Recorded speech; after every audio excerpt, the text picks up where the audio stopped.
Welcome to my YouTube channel. This is Isaiah. I'm your host Isaiah Rhodes, and on this channel, you're gonna hear the best of sports commentary. Now, this weekend is All-Star Weekend, and it culminated last night with a great All-Star game. The likes of LeBron James and Steph Curry put on a show as captains of some of the best in the world. Now, the format of the game changed in terms of how the teams were put together. Usually, you would have the top vote getters from the West and the East be starters, while the coaches took the best reserves from each conference. Well, that changed because Adam Silver wanted to make it more of a pickup style, where the best of the best players from each conference picked from a pool of all stars, and it mixed up. You had East Conference players playing with West Conference players, and it brought a different dynamic. What I saw was players who really took on the obligation to put forth the best effort for the fans. And LeBron James spoke to that in the program with Carrie Champion, Riding with Champions, in which he spoke to that level of urgency to put forth that effort for the fans because the last couple of All-Star games were high scoring, but nobody wanted to play defense. Nobody really tried to win the game. It just so happens whoever scored the most at the end won. In this game, it was totally different. Everybody that was in the game was engaged and locked in. You even saw some half-court traps that really threw off the offense from time to time.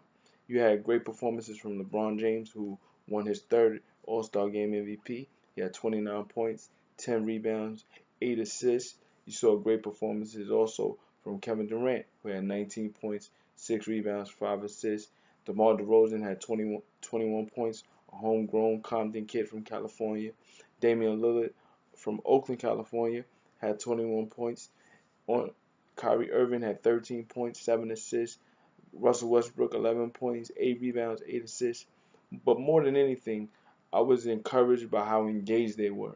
As a fan of the game growing up, I always took pride in seeing Allen Iverson versus Kobe Bryant, the best of the East versus the best of the West. Tracy McGrady, the best of the East and West, depending on what team he was on, going against, as I said, Allen Iverson, Vince Carter, Tim Duncan, and KG versus Jermaine O'Neal in the East. Sometimes back then the West was too stacked and the East had to really scrap for any win that they got. But regardless, they were trying to win. And I think that got lost along the way with the the the weekend and the pageantry of it. A lot of the players are doing so many events that by the time they actually get to the game, they're tired, or you can make that excuse. But to me, when you look online throughout the summertime, you see some of the pickup games that some of these players are playing, and there's footage, and you see how hard they're going to try to maximize their potential against some of the best. You wonder why you don't see that in the All-Star game.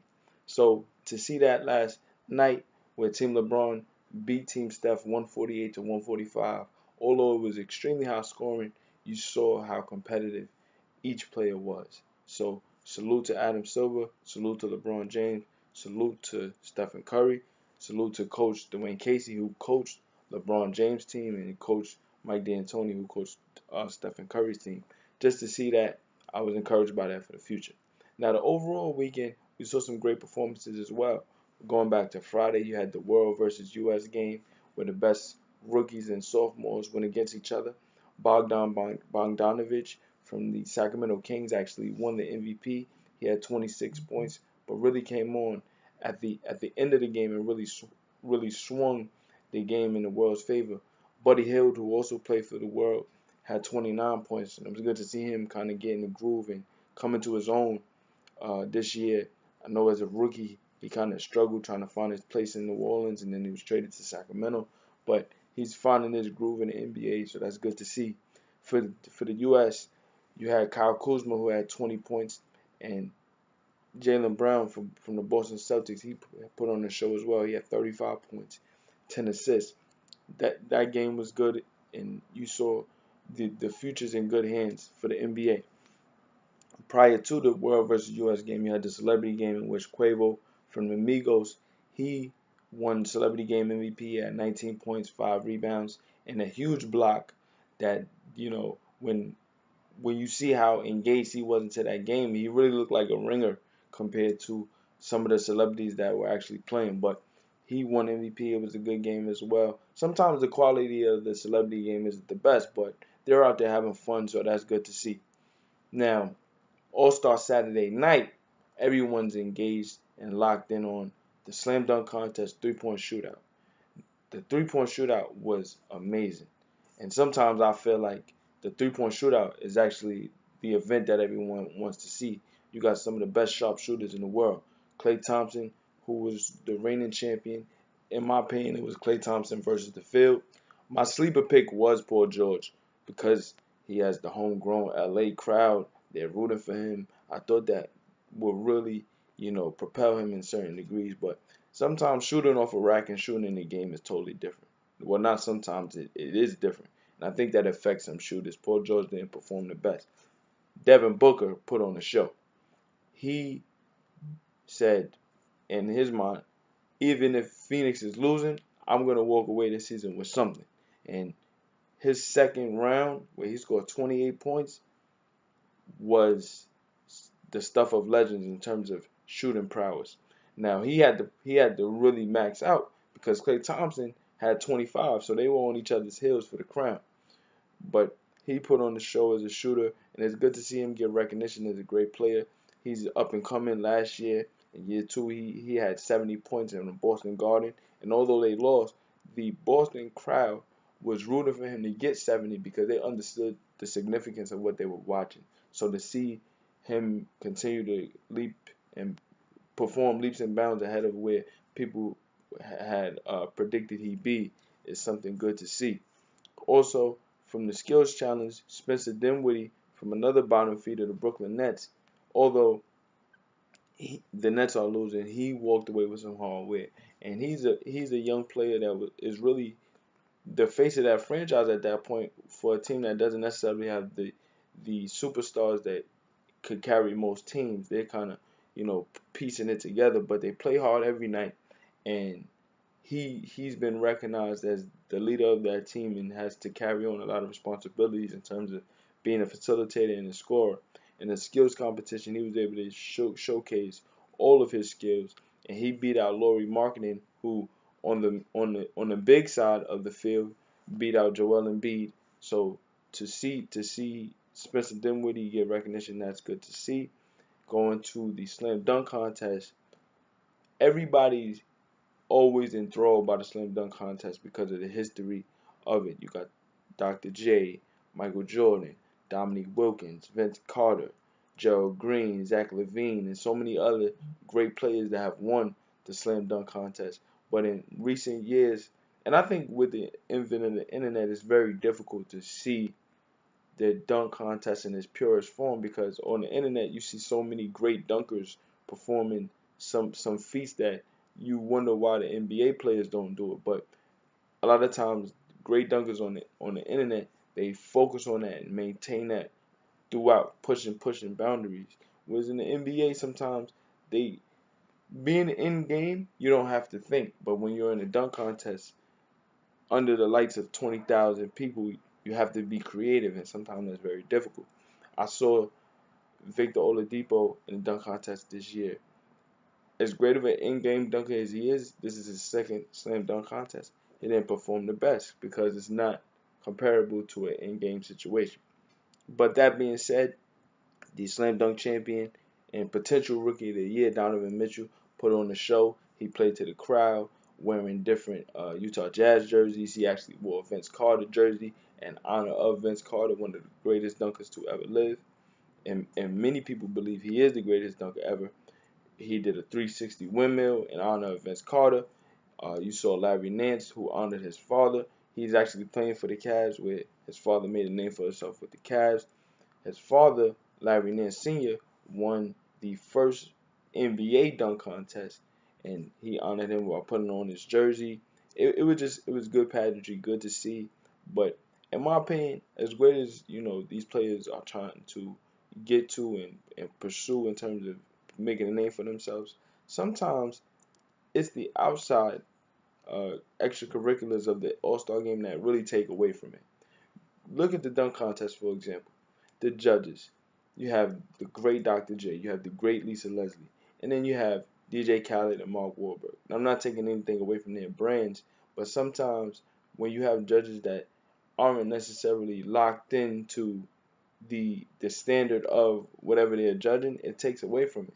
So for me, I look at DJ Khaled and some of the way he was judging threw off the trajectory of the dunk contest. For example, you have Victor Oladipo. He missed his dunk. He got a 31. He missed his first dunk. He got a couple of attempts. He got a 31. Now then you look at Dennis Smith Jr. Dennis Smith Jr. His initial attempt, he couldn't quite get the turn the way he wanted to. So he said, no, I'm gonna save that dunk. And he went to a double pump reverse. And it was clean. Now, a couple of years ago, Aaron Gordon did that and got close to a 50. You look at Dennis Smith Jr., who's smaller and who performed the dunk clean, he got a 39. How can you give him a 39 but give Victor Oladipo a 31? Like, inconsistencies like that threw off the event because he got a 39. His next dunk was a 50, but he didn't have enough points to even contend to get to the final. And the final, it was Donovan Mitchell and Larry Nance Jr. They put on the show, they tried, and Donovan Mitchell, who actually came in as a replacement to Aaron Gordon, who was dealing with a hip injury, Donovan Mitchell performed and he won. But I just felt like the the standard by which the judges have to hold the dunk contest and try to take it seriously, that'll go a long way in making sure that the dunk contest gets the proper recognition that it usually garners and that it deserves. But that being said, it was a great All-Star weekend, and for me, I can't wait to see what these next 22 to 23 games have in store. You have a lot of teams that are gunning for that number one spot. At this point in the Western Conference, the Houston Rockets have taken sole lead of the number one seed, and with the Golden State Warriors being the standard of the NBA the last 4 years, everyone has locked eyes on them and tried to knock them off. And for Houston to be built by Daryl Morey in that way, with the sole focus of beating the Warriors, the way their team is constructed around James Harden and Chris Paul, Mike D'Antoni's system has all incorporated great shooters with much improved defense this season compared to the past. They have a legit shot. But then you have a lot of dark horses in the West. You have Oklahoma City. You still have San Antonio, who, while they don't necessarily have the talent of the top-notch teams like Houston and Golden State, or even OKC for that matter, they have the basketball IQ that challenges whatever team they face. So whatever team faces off against the San Antonio Spurs will be challenged in the West, and they'll probably throw some wrinkles in potential Western Conference matchups in the conference finals.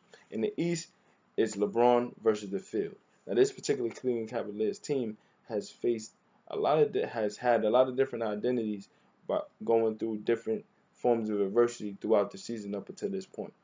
And they had to trade a lot of their roster this past trade deadline to truly put themselves in position to challenge for the Eastern Conference chip this year, because Boston came out of the gates smoking.